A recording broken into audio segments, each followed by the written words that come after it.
Here is a question. Read it carefully and think about the answer. Let us solve it step by step.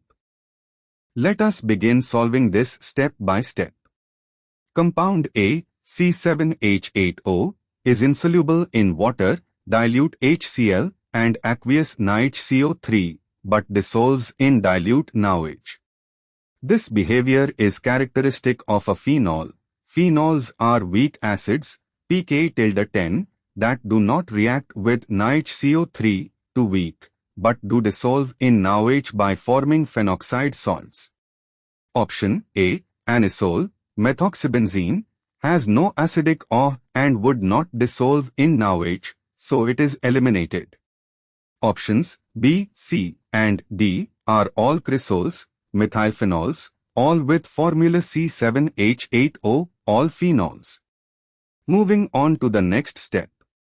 Use bromination data to distinguish among cresols. When A reacts rapidly with Br to water to give C7H5OBr3, 3 bromine atoms are introduced.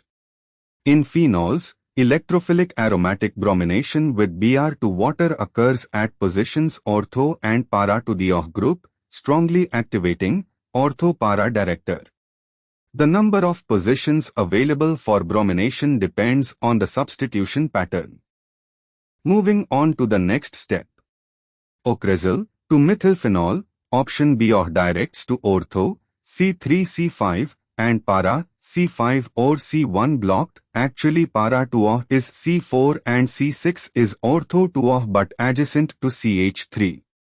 Available positions ortho para to OH, C3, C4, C6.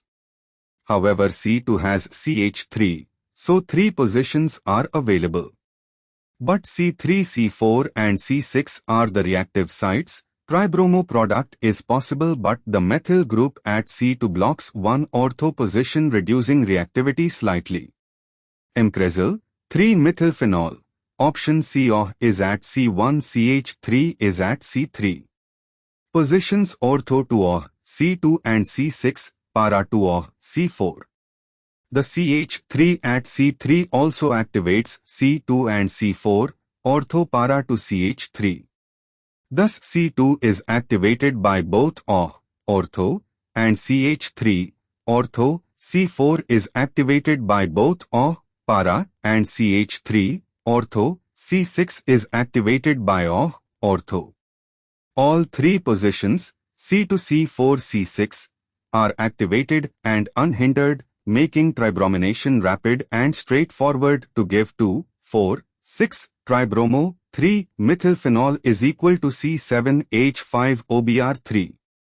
P-Cresol, 4-methylphenol, option D OH at C1, CH3 at C4, para to each other. Ortho to OH, C2 and C6, para to OH, C4, blocked by CH3. So only 2 unblocked reactive positions, C2 and C6, are available for bromination directed by OH, giving a dibromo product, not tribromo. Therefore, P-Cresol cannot give C7H5OBr3. And for the final step, M-Cresol has 3 open, activated positions, C2, C4, C6, for bromination, consistent with rapid formation of a tribrominated product C7H5OBr3, tribromo M-Cresol. O-Cresol could also give 3 bromines, but the CH3 at C2 sterically hinders one ortho position of OH, making complete tribromination slower and less clean. M-Cresol is the classic textbook example where mutual activation by both OH and CH3 at 3 positions leads to rapid tribromination. A. Eliminated by NaOH solubility test. B. O-Cresol has one position blocked by CH3, making full tribromination less favorable. D. P-Cresol has para position blocked by CH3, only 2 positions available, giving dibromo product. C. N-Cresol gives tribromo product rapidly. Therefore, the correct answer is C. Therefore, the correct answer is option C.